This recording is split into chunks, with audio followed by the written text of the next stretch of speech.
Hey everybody, I'm Zach. And I'm Jesse. You're watching Tesla Time News. Episode 335 on Now You Know.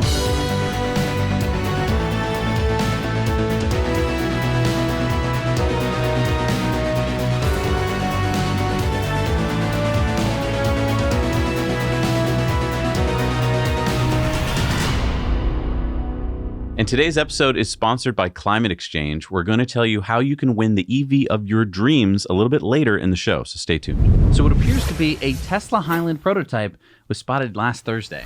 How do we know that it's a Tesla Highland? Well, it's got almost the same covering as the Model 3, which was spotted with identical coverings back in early December. Oh, right. And we thought that that one had a little camera in the corner of the light. Does this one have it? Unfortunately, the picture of the front end was just a few inches off that ever-important light corner. Because other than the coverings, I don't see any difference between this and the regular Model 3. Because the big difference is probably under the cover. So, new bumpers? Or new hidden cameras. We just don't see them because they're, hidden. Okay, but if there are new cameras, wouldn't they be obstructed? Well, the front lights on both the old and the new spottings had Velcro around the lights. So it's possible that you could pull off the light coverings and that would reveal the cameras, which would allow you to test it on like a closed test course where there weren't going to be pictures. But it also could have to do with front and rear castings, which the Model 3 hasn't had before. It could be that this is simply a cheaper Model 3 with slight differences in the body due to GigaTexas. It is definitely a possibility. It's just really exciting to see another camouflaged Model 3 out in the world. It leaves a lot of room for conjecture, obviously, but it's fun to think that there could be a refreshed Model 3. Yeah, comment down below what you think is going on under the covers. Okay, stick with me here. It can be a bit confusing when we start talking about EV prices in the US. Right, because the IRS rules and the federal tax incentive. Right, so last week, the IRS finally changed their ruling on the Tesla Model Y long range. It had been deemed a sedan, which of course is capped at $55,000, but they moved it rightfully into the SUV category, so now it's capped correctly, in my opinion, at $80,000. Meaning that the Model Y long range now qualifies for the $7,500 tax credit, even if you added a few options that bumped it above the $55,000 limit. Correct. Except that on the same day, Tesla raised the price of the Model Y by $1,500 from $53,490 to $54,990. Okay, so to jump back a couple weeks, Tesla had slashed the prices of the Model Y to $52,990, but then last week it raised it $500 to $53,490, and now you're saying that Tesla has raised it again. Right. But still, it's good news. The Model Y is still way cheaper than it was, and now it qualifies for the $7,500 tax credit no matter what you do to it. Ridiculous! So to sum up, you could buy a Model Y long range for as low as $47,490 here in the US if you qualify for the full $7,500 tax credit. Yep, and that's going to create bonkers new demand for the Model Y for sure. Model Y Performance also got a $1,000 price bump up to $57,990, but the entry-level Model 3, the rear-wheel drive variant, saw a $500 price drop to $43,490. And I saw that there was no change to the Model 3 performance price and that the Model 3 long range is still not available to order in the United States. Yeah, why is that? I think that they still have a lot of backfilled orders that they haven't delivered yet. Could this have something to do with our first story, though, of the Highland project? Maybe they're going to do something that lowers the price or something. That is a possibility. And I think that all of these, price changes, again, they're big news now because we know about them. But you got to remember that you don't know the price of any car on the dealer's lot, no matter what they put the price tag as, because you still have to go into the finance office and they have to tell you what the thing, and you have to sit there and wait half an hour. But it's really interesting that Tesla can start to bring the price back up on the Model Y, which is going to help their margins. You might be saying oh, well, they only lowered the price for a couple days, seemingly. But you have to remember that a lot of people ordered during that time. So for the past 3 weeks, Tesla and many of its executives, including Elon and chairperson Robin Denholm, have been called to give testimony in the trial of Elon regarding his 2018 tweet about wanting to take Tesla private. Elon even turned up to the San Francisco courtroom last Friday to give his closing remarks. So much media coverage, also known as FUD, about whether this would lead to Elon's downfall when he was found guilty. Inevitably. But alas, this was yet another case of much ado about nothing. Dost thou not suspect my years? You right down the nose. But masters, remember, a human house. Though it be not written down, forget not that I am an ass. Because as it turns out, after just a few hours of deliberation, the jury found Elon to be not guilty. Unanimously, by the way. And Elon said, "Thank goodness, the wisdom of the people has prevailed. I am deeply appreciative of the jury's unanimous finding of innocence in the Tesla 420 take-private case." During the multi-day testimony of Elon, we learned during this trial that Elon said even if the Saudis hadn't coughed up the money to take Tesla private, Elon would have used some of his SpaceX shares to fund the deal himself. But Elon was swayed by Tesla investor sentiment that they didn't want Tesla to become private. Now, the plaintiff claimed that Tesla shares fell by as much as $12 billion in the 10 days following this now infamous tweet. And I would argue that most of that share price drop had nothing to do with Tesla's fundamentals, but everything to do with the media getting to use Elon's tweet to flame more FUD storms. And let that be a lesson to you, Tesla bears and shorts. Stay long, stay true, Tesla Nation. Because it all turned out to be much ado about nothing. And it's just, it was nothing. It was just, everyone could just keep, his tweet where he said 420. It's a joke. That means marijuana. Nothing. Turned out to be nothing. Ugh. And it was as if it was inevitable that he was going to go to federal prison and they were going to put him in solitary confinement. Everyone was like convinced of it. Every news story was just like, and he's a criminal. It turns out, nope. It's just been like, what a relief to just have this finally be done. I just wish that the media would actually report on what just happened, which was that he didn't do anything wrong. Right. And they're like, well, but I guess that's what the jury thought. And it's like, well, it was a thorough investigation. Like, it took how many years? Here we are 5 years later. Yeah. Jeez Louise. Like, God, why did it take this long? So there's less than a few weeks left for you to get in on the chance to win a Tesla or a Rivian of your choice. We're talking about the Climate Exchange 7th annual raffle. We are so grateful to be working with them and honored to have Climate Exchange sponsor this episode. Climate Exchange works to fight the fossil fuel industry and advance state climate policy. The work they do is so important. You can help fully fund Climate Exchange for the year through this annual fundraiser. So the drawing is set for February 24th. You go to their website and check out your chances of winning right now with this updated speedometer that shows ticket sales. They're only selling 5,000 tickets, so your odds of winning are really good. This year's grand prize is the chance to build your own EV. Yeah, choose from a Tesla Model X Plaid, Model S Plaid, Model 3, or a Model Y. Or you could choose the Rivian R1S SUV or R1T truck with any and all options. And Climate Exchange will even take care of all the taxes. The full prize is worth up to $250,986. If you don't win the grand prize, you can still win $10,000 cash for second place, $5,000 for third, $3,000 for fourth, and $2,000 for fifth place. So there's a lot of chances to win. And the tickets are just $250. The live drawing is set for February 24th, so you are running out of time. It makes a really great Valentine's Day gift, by the way. Don't miss out on the chance to win. Go to carbonraffle.org. Thank you to Climate Exchange for sponsoring this episode.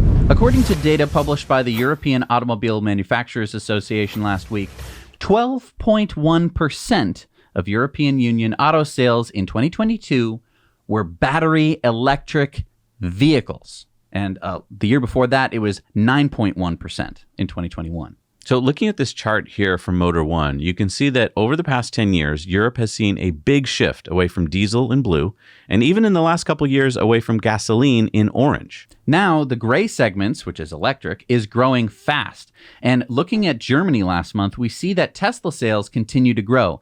Tesla claimed 2.4% of all new car registrations in Germany in January. 4,241 new Tesla registrations in January, a 912% rise from January of 2021, when it only sold 419. And again, to be fair, Tesla sales in Germany, as in many countries, has been lumpy as deliveries arrive all at once, like from a boat. Hopefully now, with Giga Berlin ramping up to volume production, we'll begin to see steady sales numbers throughout Europe. And remember, this is before the recent price cuts. And now let's focus on China. In January, which was a shortened month because of the Chinese New Year holiday, according to the China Passenger Car Association, Tesla sold 66,051 Model 3s and Model Ys. That's an 18% increase from the previous month and 10% higher than January of 2021. So not a record-breaking month like Tesla had in November with just over 100,000 cars sold, but the holiday accounted for a huge number of down days at Giga Shanghai, something like a third of the month. So I'm guessing with the recent price cuts, factory updates that happened over the holiday, and more customers able to afford Teslas, that we should be able to see some new record-breaking months coming up. Yeah, maybe even this month, because according to an internal document seen by Reuters, Tesla appears to be ramping up to 20,000 units per week at Giga Shanghai to meet the increased demand. So get ready for some more 100,000 plus months. So last week, we railed against Consumer Reports for placing Tesla 7th out of 12 on their driver assistance feature list. That was basically one guy at Consumer Reports getting to not only pick the criteria, but do all the ranking. Jake Fisher, Senior Director of Auto Testing. Now Consumer Reports has published their most loved auto brands ranking. And guess what? Now that Consumer Reports can't pick the winner, now that 300,000 vehicle owners got to pick, guess who fared better? That's right. Tesla came in number 2, coming in behind the number 1 ranked Genesis, which is Hyundai's luxury brand. 300,000 vehicle owners were asked whether they would buy a particular brand again, and Tesla came in number 2, followed by BMW, Subaru, and Lexus. And at the bottom of the list, Mercedes-Benz, Volkswagen, and Infiniti. Interesting. Now, we were supposed to have an announcement already in December or January about the location of Tesla's GigaMexico. But so far, nada. Yeah, Mexico's Foreign Affairs Minister, Marcelo Ebrard, did say last Thursday to Bloomberg, what I would think is that we're very close to have this announcement by Tesla, but I don't have an exact date yet. They will make their announcement. We can't announce it. Ebrard confirmed to Bloomberg that Tesla has been shown several locations around Mexico for a potential factory, including a location near the Mexico City airport. Now, I'm guessing that if Tesla goes for this airport site, that it'll be a logistics type building, not a factory. So I'm excited for another Gigafactory announcement. This would unlock the next level of Tesla production. But mostly all we have to go on are rumors and statements like this from Ebrard that don't really tell us anything substantial. I mean, with all this cash on hand that Tesla has and increasing demand as Tesla lowers prices, it seems likely that we'll get word about a Mexican Gigafactory this year, but exactly when is hard to say. Now, a little piece of conjecture here. I think that Tesla might be waiting for their March 1st kind of investor day where they're going to tell everyone what's going on. And there's going to be, the $25,000 Tesla being announced. Maybe that's where it's going to get built in Mexico. Do you think Elon's going to come out and dance a mariachi or something? It wouldn't surprise me. He has been known to like mariachi. And he's been known to dance according to, where he is, like the German dance, That's the true. Chinese dance. Hey, and if you like Elon dancing about new gigafactories, hit the like button. Really helps us out. As we reported, Tesla slashed prices across all their models earlier this year. To stay competitive, some EV makers like VinFast and now even Ford followed with price cuts of their own. Yeah, Ford cut prices on the Mach-E from $600 to $5,900, depending on the variant. Now we're hearing from GM and VW about what they plan to do regarding their EV prices. Apparently, nothing. GM CEO Mary Barra announced last week, when we look at our strong product portfolio and the interest that we have at the prices that we've already announced, we feel that we're well positioned. We think right now we're priced where we need to be. Now keep in mind that GM currently only has 4 EV models for customers to buy. The Chevy Bolt and the Bolt EUV, the Lyriq, which GM has delivered only 122 of last year, and the Hummer EV, which GM delivered only 854 of last year. Right. And GM is already losing money on these 4 models that GM can't even deliver. So lowering prices just isn't an option for them like it is for Tesla. Yeah, GM has said that they will be losing money on its EVs until at least 2025. Okay, but what about Volkswagen? You said that they're not lowering their EV prices either? Correct. VW CEO Oliver Bloom said this last week. We have a clear pricing strategy and rely on reliability. Okay. We trust in the strength of our products and brands. And we're going to talk more about margins on this week's Investor Club bonus stories, so please join us over there on Patreon, help support the show, and get lots more content every week. But basically, Bloom isn't being completely honest here, in my opinion. VW can't lower their prices. Their costs are way higher than Tesla's, so he has to bluff. and say that they have strong brands.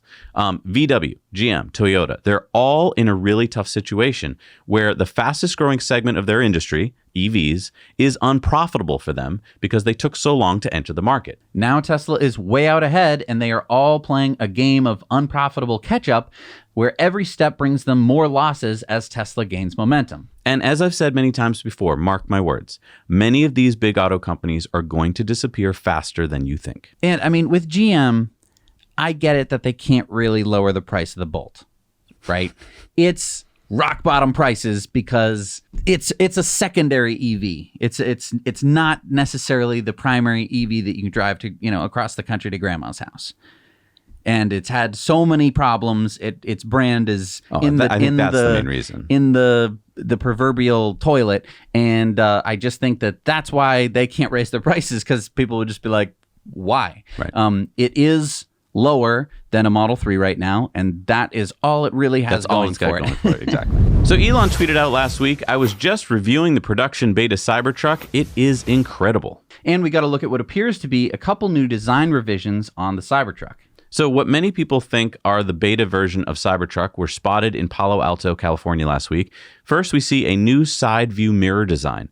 The original shape seen at Cyber Rodeo event on the left were these rectangular rearview mirrors. Now in this photo taken last week, on the right, we see a very triangular shape.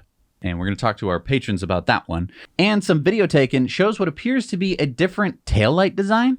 Now, I was worried about this because I liked the original one that went across the back. Luckily, Elon commented on this, so it's not going to be just two little lights on the side. He said production will have red light bar. Okay.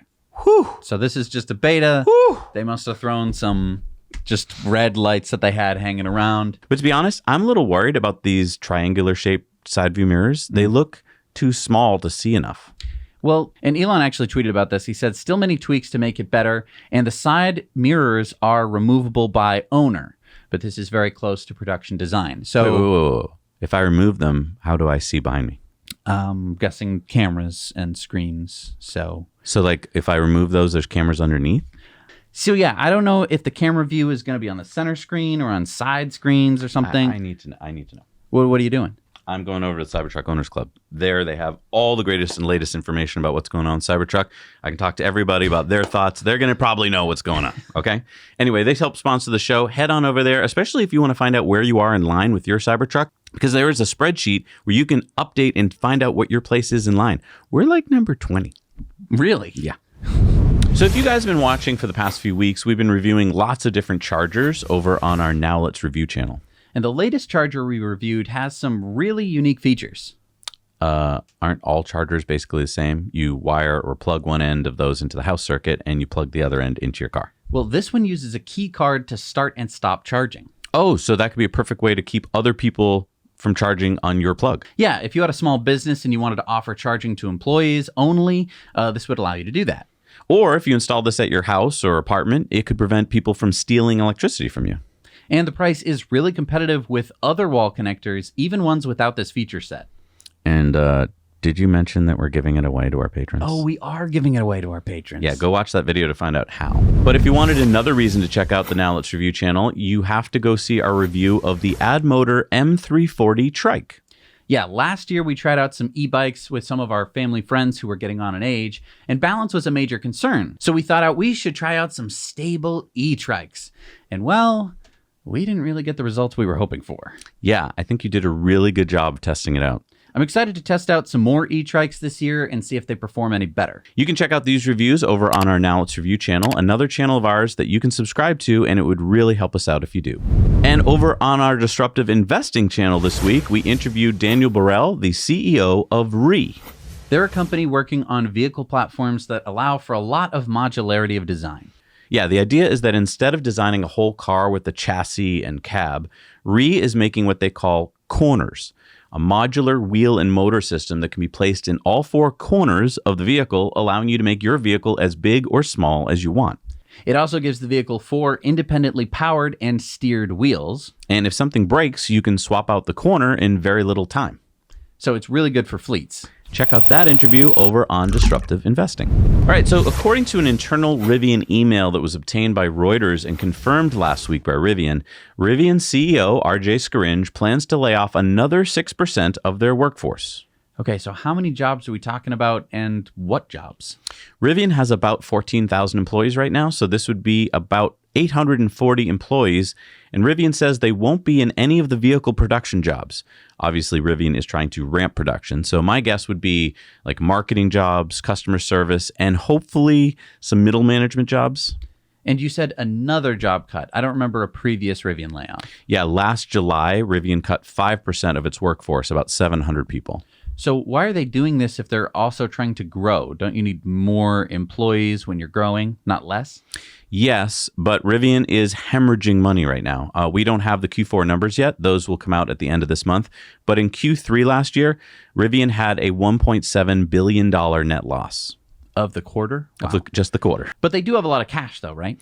Yes. As of the last filing, they had $13.8 billion in the bank, which they say should get them through 2025. And what I think is interesting here is that, yeah, you can cut this many people and not slow down production, which means they probably hired a lot of people who manage people. And those people they manage are probably other managers. Like, it's becoming a very common thing in the tech world where you just hire more managers because it looks like you're getting like more work done. But eventually you just have floors and floors of a building full of people who are managing other managers.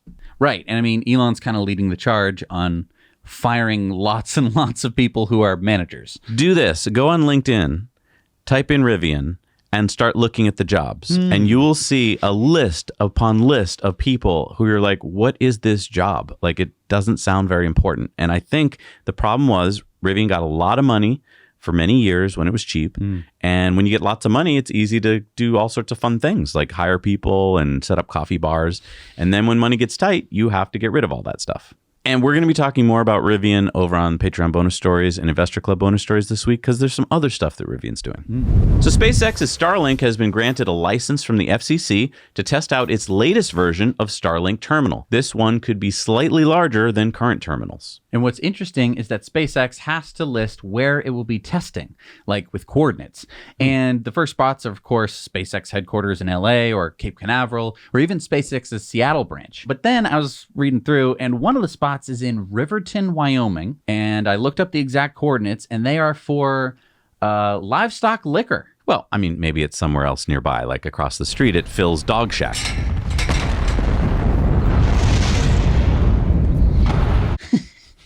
And that's the fun part about public information is you never know what you're going to get.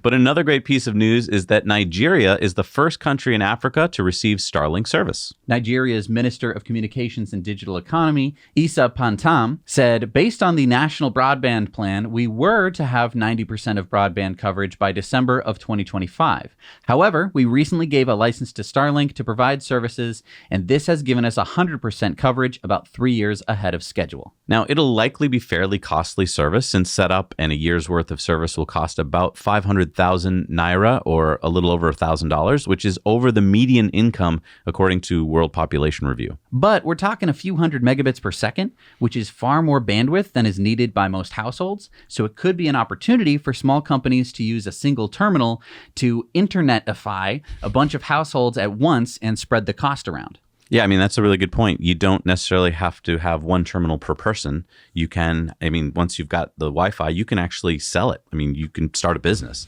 And Elon just tweeted out that Starlink is now available in Italy. That's awesome. Yeah, I mean, Italy just had a huge internet outage. And so having things like Starlink will make it not have outages all the time. That's awesome. So Electrify America has just raised prices quite a bit. Now, the Pass Plus membership plan will remain at $4 a month. But starting on March 6th, the new prices will be as much as 30% more for per minute billing, while per kilowatt hourage has increased slightly less.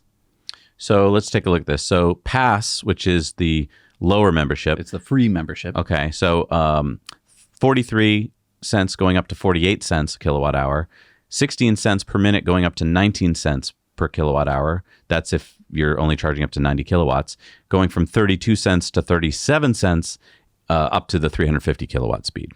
And Pass Plus, which is the $4 a month special club membership, went from 31 cents per kilowatt hour to 36 cents per kilowatt hour, and per minute went from 12 cents to 15 cents. That's the 90 kilowatt or below, and 24 cents up to 29 cents at the 350 kilowatt speeds. And I mean, I get it. Prices for electricity have been going up, but this has started a big surge of stupid stories about EVs costing more than gas cars to charge. Yeah, and if you look at these prices, they are high.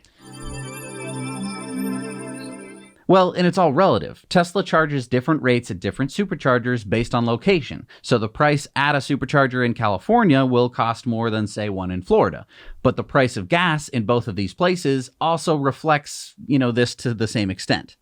Basically, gas in California is wildly expensive. Right. And so if the supercharger in California costs a little bit more, it still would have been cheaper than pulling into the gas station. Whereas in Florida, the price of gas might be lower, but so is the price of electricity. So, Electrify America is averaging out the price across the U.S., meaning that a lot of cheaper electricity places are gouging prices to make up for other places where they're losing money, versus Tesla, who've been able to keep their prices to about 25 cents per kilowatt hour.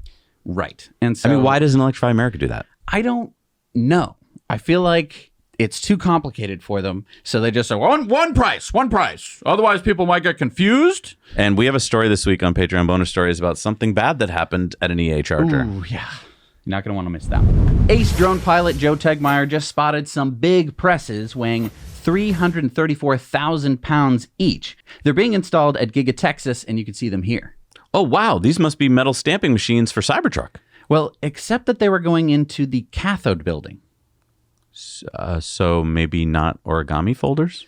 Yeah, no. According to some amazing internet sleuthing, these are SACME 2000 series presses, which from all the documentation that I have read on them, they are used for forming ceramic tile. What?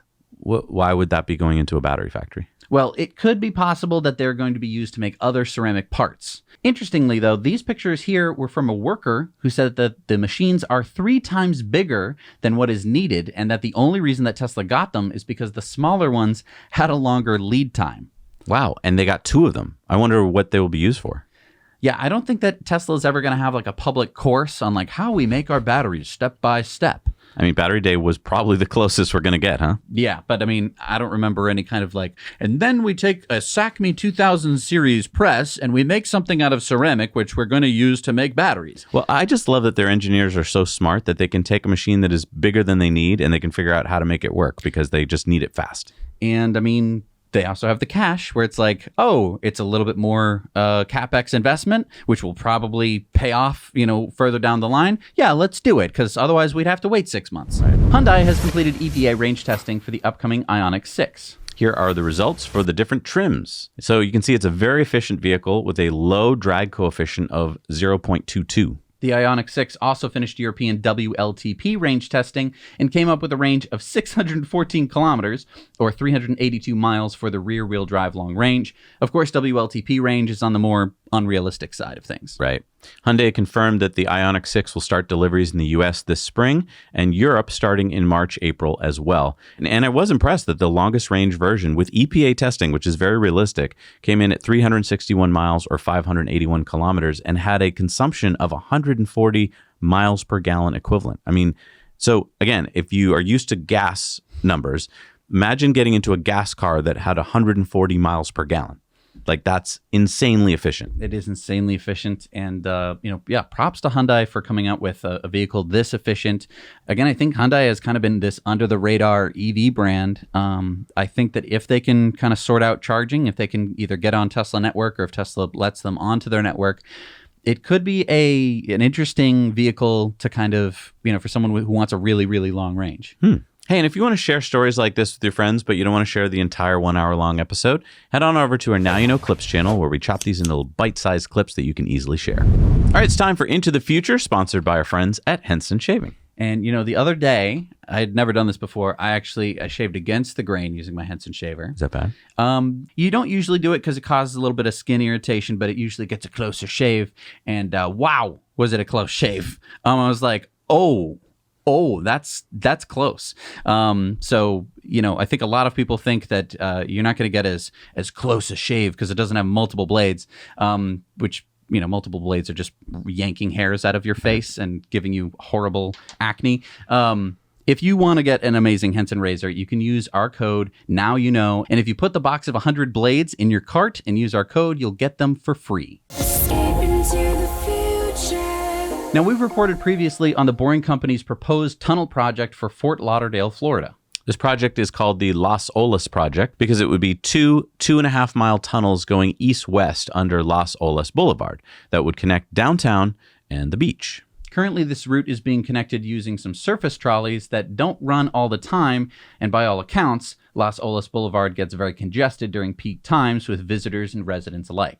So the Boring Company proposed this tunnel to Fort Lauderdale city planners back in 2021, and the city committed to spending $375,000 towards what's called a feasibility study.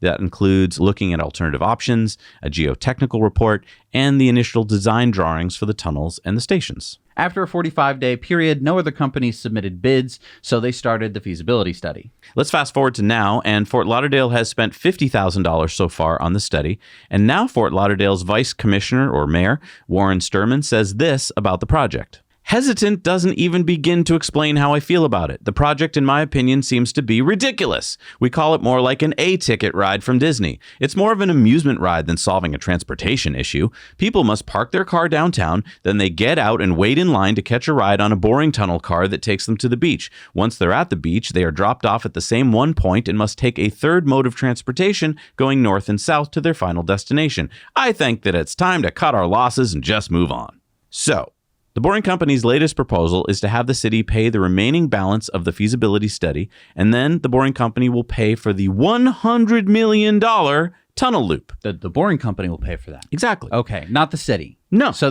this is a feasibility study. Now, $300 and some odd thousand, that sounds expensive for a study. Yeah, it's a few consultants to make sure that you're spending the money wisely and that it can be done. And then is this like a common thing that happens in cities? Okay. Yes. So this isn't some brand new thing. No, and it's to show the Boring Company that you're serious. Like spend a little money to show that you really want this, because we don't want to start doing it and then have you go like, no, stop.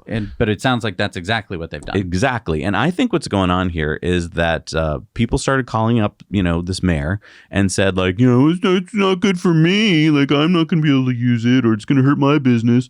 Hello, Fort Lauderdale. If you don't do this, you're missing out. I mean, look, I'm assuming that the Boring Company will get to charge a fee just like they do in Las Vegas for their tunnel there. And this would be how the Boring Company would get paid back for building the tunnel. But to me, it's short-sighted not to build this. His quote shows his complete misunderstanding of how transportation can work. I mean, yes, you get on it in the downtown area and you get off it at the beach, just like the trolley that runs above, except that the trolley is making traffic and in traffic, whereas this is not in traffic. Right.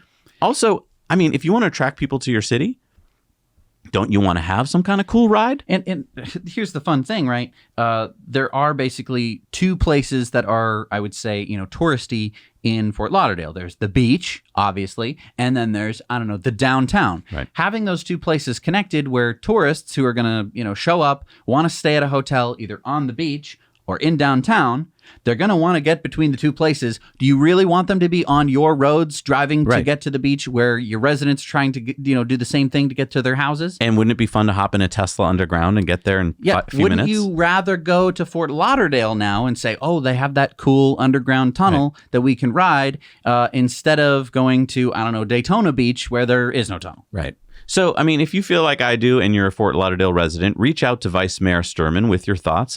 We put his email in the show notes below, and maybe you can change his mind. Well, and also, his point about and the cars are just going to drop you off at one point.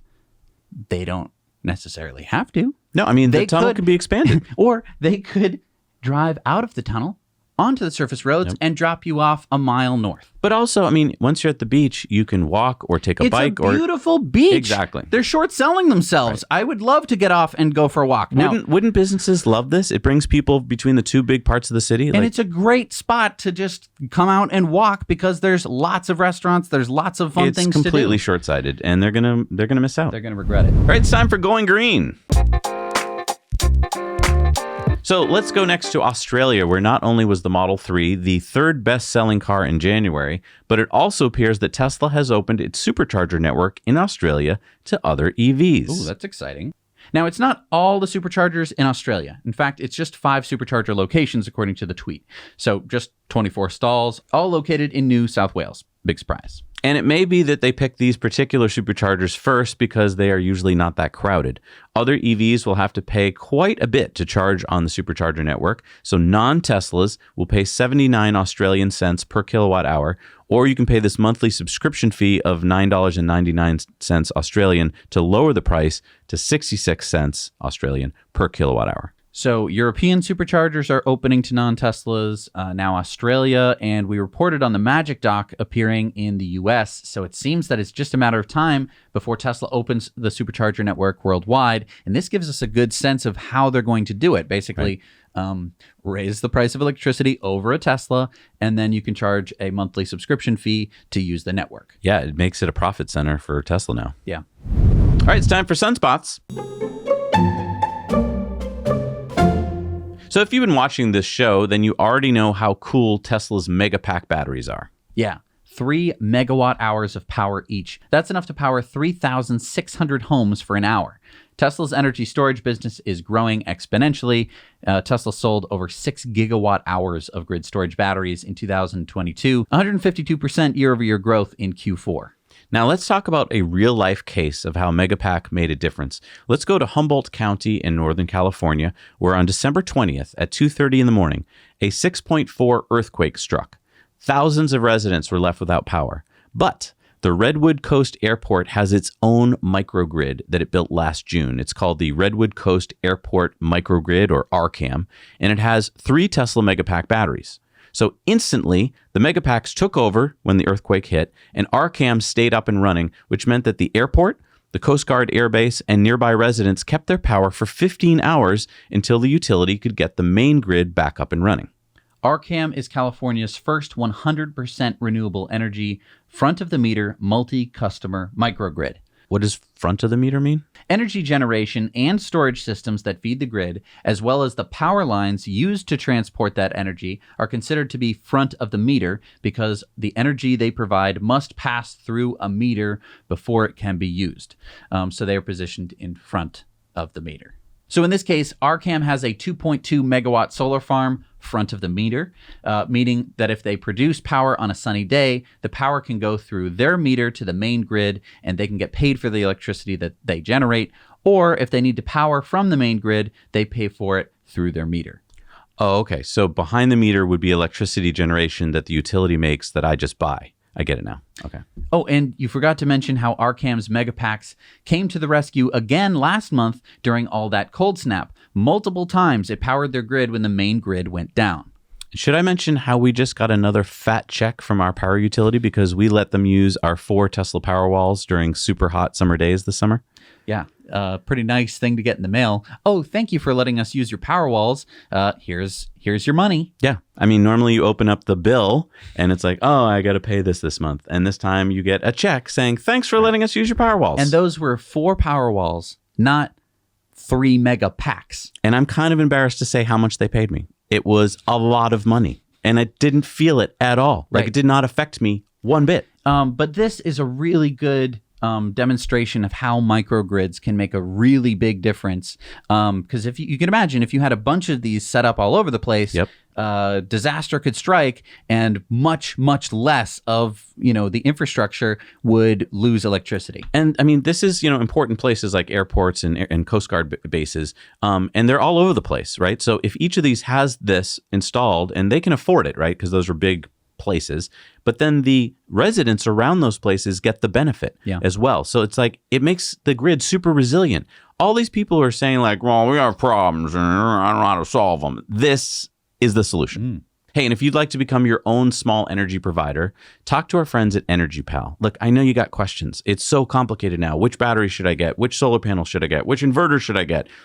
They know all the answers. They know which people to go to get the best prices, and they do all that for free. So reach out to them, tell them that Zach and Jesse sent you, and see what they have to tell you. All right, it's time for our video contributor stories. We need your stories. Remember to send them in to us, 2 minutes or less. Shoot them in landscape with good audio, no music, and send them to hello@nowyouknowchannel.com. All right, so what do we got for a video contributor story this week? Russ sent us this story about an EV charging station that went in at, well, I'll let him show you. Okay. Hi Zach and Jesse, Russ from England here.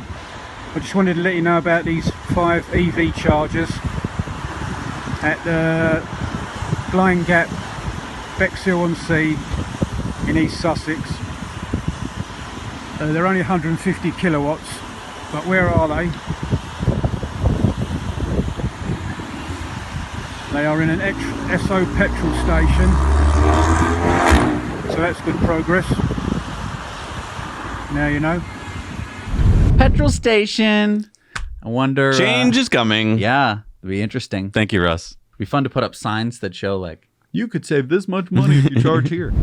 All right, it's time for our Patreon bonus stories. And on our Patreon this week, we've got Investor Club bonus stories about Ford, Rivian, and Tesla, along with Patreon bonus stories about a company that's going bankrupt, something happened in an EA charger you're going to want to find out about, and something about robo-taxis. So yeah, that and a whole lot more on Patreon. For as little as $1 a month, you can find out all about this. So go ahead and join, see what you think.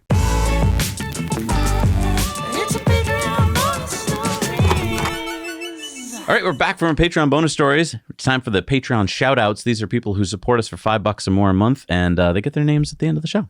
We got Miguel Angel Fryermuth, Andrea Jefferson, Eric Richards, Jonathan Gee, and Kevin Kaiser. Thank you so much for supporting us. We can't do this show without you.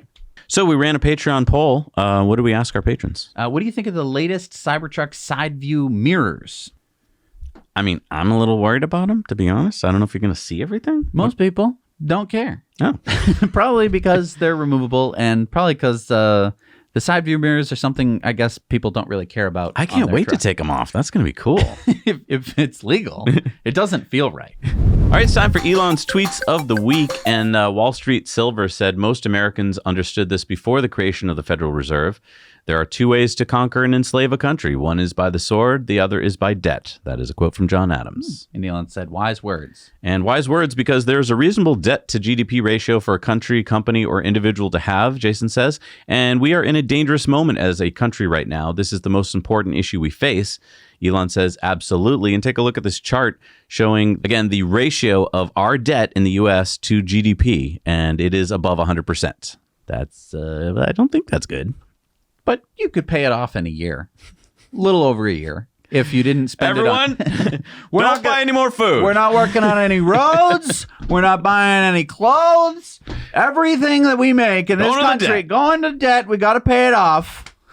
Yeah, let's try that one year. See if you get elected. My policy is to just pay off the debt. It's going to be 120% taxes this year. Owen says British Columbia, Canada just started a 3-year experiment legalizing fentanyl, heroin, and several other drugs. Elon said, all things considered, this is the better approach, in my opinion. This is the Bunny Colvin strategy. Yes, in The Wire. Yeah. Elon said, just leaving the engine bay of Starship. God, it looks cool. That looks really cool. Elon said, good meeting with Thierry Breton regarding EU's DSA. The goals of transparency, accountability, and accuracy of information are aligned with ours. Community notes will be transformational for the latter. And he is the European Commissioner for Internal Market. Elon said what the Tesla Gigafactory Nevada will look like when finished. It's already the biggest battery cell, pack, and electric motor factory in the Americas. Over time, we expect Giga Nevada to be almost entirely solar powered. Alex said in 2022, wind and solar together generated more electricity in Europe than coal and gas, respectively. And this is just the start. Yeah, Elon said wind and solar combined with batteries will solve sustainable energy for Earth. Hydro, nuclear fission, and geothermal will also be significant parts of the solution. And SpaceX launched another 49 Starlink satellites, and Elon tweeted, another batch of Starlinks in orbit. These will mostly support high-latitude connectivity. And then, of course, Elon retweeted Tesla's video of how you can warm up your cabin of your Tesla from the snow slopes. Elon said, made my account private until tomorrow morning to test whether you see my private tweets more than my public ones. This helped identify some issues with the system, should be addressed by next week. Elon tweeted, in turbulent economic times, be wary of using margin loans to buy stock. I think is that from experience? Maybe. Massimo said, what if 8 billion people stood side by side? Elon said, humanity takes up very little of Earth's surface. You can fit the entire population of Earth in New York City on one floor. I wouldn't want to do that. I don't want to do that either. That sounds horrible. Elon said, starting today, Twitter will share ad revenue with creators for ads that appear in their reply threads. To be eligible, the account must be a subscriber to Twitter Blue Verified. We're also reviewing ad rev share for ads in a creator's tweet replies. Create an interesting thread and get paid for it. Oh, it's almost like they're monetizing their platform and incentivizing creators. Yes. Something that works. Yeah, as Doge Designer said, Twitter is all set to share ad revenue with creators. And Elon said, more to come on this front. Twitter needs to be where a creator is most highly rewarded for their time and talent. Yay, competition! Twitter Takeover News said, news, Democrats and Republicans now equally trust Twitter under Elon Musk. In addition, more independents now trust the platform. Elon said, progress. Which is interesting because the integral or the area under the curve of that graph is going up, even though the highest line is going slightly down. Exactly. And then breaking news, Twitter scores huge Super Bowl deals with major advertisers committed to spend millions. Elon said, super appreciate support of the NFL and major advertisers, and congrats to Twitter team.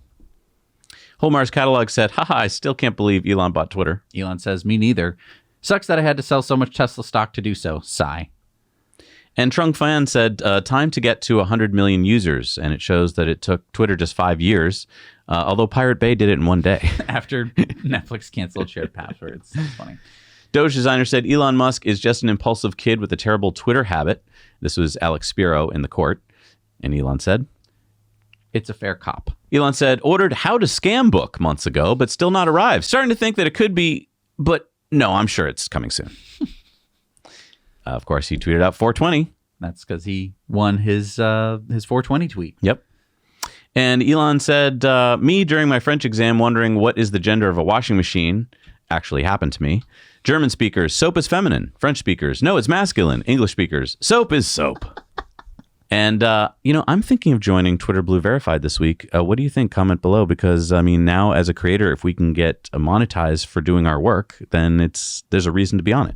Yeah, I've always felt, I don't want to be on Twitter. I'll be honest. I just haven't ever had the... I think it's changing. I think it feels different. It might be changing. I'll have to see. I've been off it for like 6 or 7 months. Elon said, thank you for supporting Twitter. And Doge Designer said, this is what mainstream media's keyboards look like. And maybe that's why you haven't been on it. Tesla Clonomics says, I still can't believe this will be mine this year. And Elon said, very hard car to build, as it's unlike any other, but as stated publicly, Cybertruck production starts this year. Which I'm very excited about. But then Tesla owner Silicon Valley said, when FSD beta version 11.3, Elon? Elon says, version 11 has been tougher than expected as it is a significant re-architecture of neural nets. Plus, many more neural nets replacing C++, hoping to ship version 11.3 end of week. Oh, good. So that'd be this week, hopefully. Doge Designer said, I go to sleep, I wake up, I work, go to sleep, wake up, work, do that 7 days a week. And that was a quote from Elon at the trial. Please be safe and take care. The world needs you, Elon. And then Tesla owner Silicon Valley said, worse than 2008 or production hell? Elon said, similar. And then lots of people wrote in expressing their concern about him. And he says, I'm worried about me too. Yeah. So, get your sleep in, Elon. Take a vacation or something. Unusual Whale says, just in, Elon Musk says Twitter is trending to break even after he had to save it from bankruptcy. Elon says, to be extra clear, Twitter is definitely not financially healthy yet, but it is trending to be so. Lots of work still needed to get there. Wow. And this is just weeks after he bought it. So that's kind of amazing. Yeah. All right. It's time for community mail time. Remember, we need your stories. And let's find out what's going on with Nathaniel in Laos. Yeah, it's a Model X he spotted in Laos. Wow. Beautiful, huh? The car and the place. Yeah. Don sent us this picture from a Gogoro battery swap station in Taiwan. And if you're part of our investor club, you'll know why he probably sent that in. Robert spotted this Waymo Jaguar E-Pace in Chandler, Arizona. You can barely tell that it drives itself. How did you know? Marco sent us this video of an electric DeLorean on display at ISE 2023 in Barcelona, Spain. That is a audio-video integration conference. Amir saw this Lucid Air up in Vermont. Andre saw this electric bus in Auckland, New Zealand. Ferran saw this Tesla taxi in Sant Cugat del Vallès, Barcelona. Lisa sent us this picture of her Tesla getting its tires rotated.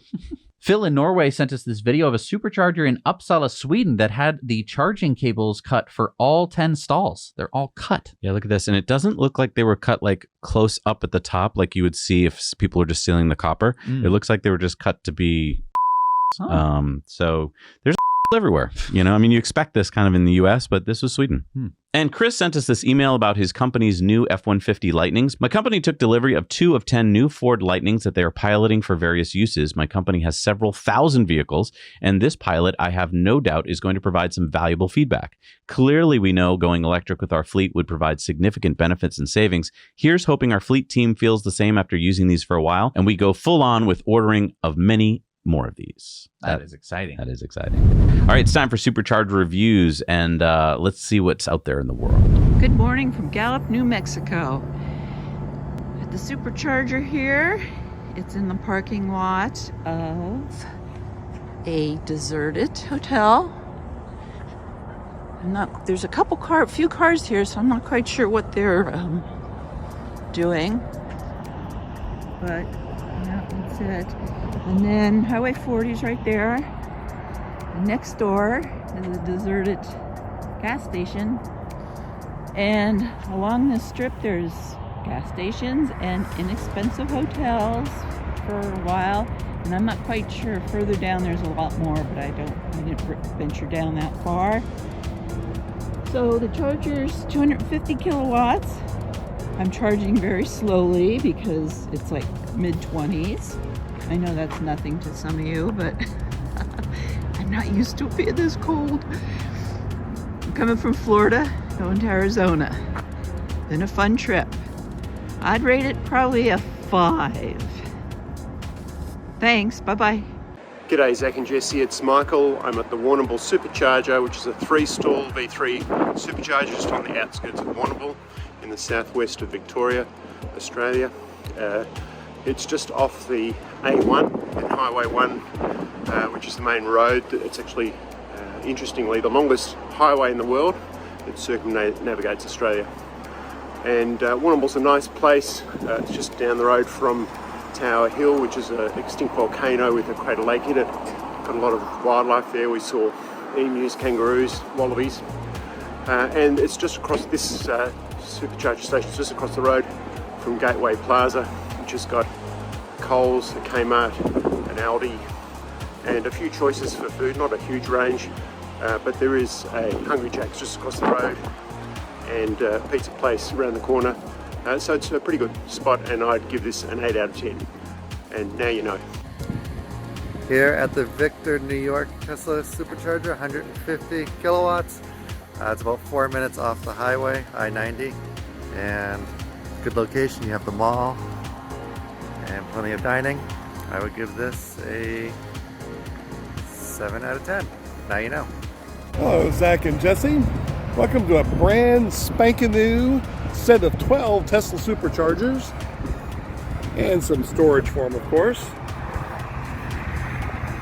There are 12 stalls here. We are in Cathode, Texas, which is about 20 miles northeast of Austin, Texas. It's a good place to stop. There is some eateries here, ironically next to the gas station by the supermarket. There's also a 24-hour convenience store there. There's a Whataburger hamburger place. It's also 24 hours.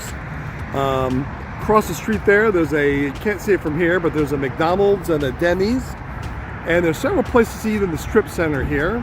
Along with other things, if you need to do anything like a haircut, or there's even a liquor store in case, well, I don't want to talk about Zach's habit on camera like this, but that's there in case he needs it. This place that says brand spanking new, I'm not sure if it's even usable yet. It's on the State Toll Road 130 here in Texas, which is a great location. This highway runs north and south parallel to Interstate 35, and it runs all the way south to I-10 next to San Antonio, bypasses the Austin corridor, and goes north out to Interstate 35 in Georgetown, Texas. So it's a great road to travel by if you have to get by those places if you don't want to stop in them. But it also provides easy access, like to Austin especially. The great thing about this particular road is that you head south on it about 20 miles, you are the Texas Gigafactory. That alone should give it 2 extra stars. I would give it a 10 out of 10, but I'm gonna have to drop it to 8 out of 10 for one very important reason, is that this particular supercharger nozzle just does not fit my current Cybertruck. I just don't know what to do. And if I water it with electrons, that might, never mind. Anyway, now you know, and welcome to Texas. Thank you so much for doing Supercharger reviews. If you want to see a map with all of the Supercharger reviews that our community has put together, you can head over to our website, nowyouKnowchannel.com, and yeah, there's a map. You can upload your own sites as well. First of all, I think it's the only site, but it's definitely the biggest site of videos of superchargers. So yeah, if you want to see what they look like, where you're going, and planning out your trip, it's so invaluable. And we have new superchargers this week that were built this week. And I think I said last week that we didn't see any Chinese superchargers. It was the holiday, and now we have a few. Now we have a few. So let's begin. The 4-stall 150 kilowatt in Beijing at the Sino Ocean Future Plaza. The 3-stall in Jiaozhou at Longhu Tanjie, China. The 6-stall in Beijing at Zhaoyao. The 6-stall in Beijing at the Hukai Commercial Center in China. The 3-stall in Foshan at Golden Dream Vankelli, China. The 3-stall at Zhenwu at the World Trade Center, China. And number 1,587 in China is the 6-stall in Huzhou at Anji County Hilton Garden Hotel, China. Number 68 in Sweden is the 20-stall in Orangekoldvik, South Sweden. Number 56 in Virginia is the 7-stall in Fredericksburg at Jefferson Davis Highway, Virginia. Number 105 in the UK is the 12-stall in Guilford, UK. Number 124 in Florida is the 12-stall at Tarpon Springs, Florida. Number 30 in Oregon is the 12-stall in Beaverton. Number 4 in D.C. is the 8-stall in Washington at M Street Northeast. Number 40 in Washington is the 8-stall in Chehalis, Washington. Number 56 in Australia is the 3-stall at Can River, Victoria. You got the 48-stall, am I reading that right? 48-stall in Temple, Texas. And number 109 in Texas is the 14-stall in Houston at Loetta Road, Texas. Number 336 in California is the 8-stall in San Rafael, California.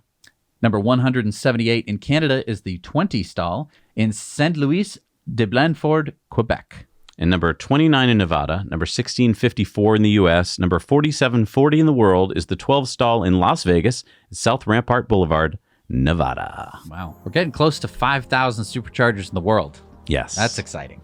Now, the reason Jesse and I create the show every week is because we hope in our own little way that we're helping to make this world a better place. Sustainable transportation and energy are good for the planet, but you know what else is good for the planet? Hugs. Oh. Give a few little extra hugs this week. Let the people around you know that you love them. Nothing lasts. You got to appreciate and enjoy it while you can. And we appreciate you.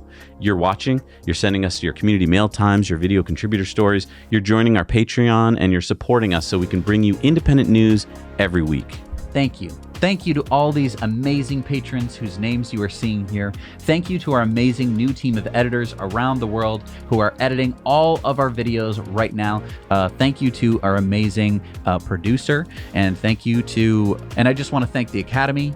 Sorry, I watched the Grammys last night, so that was funny. But yeah, hugs all around. We'll see you next week. Now you know.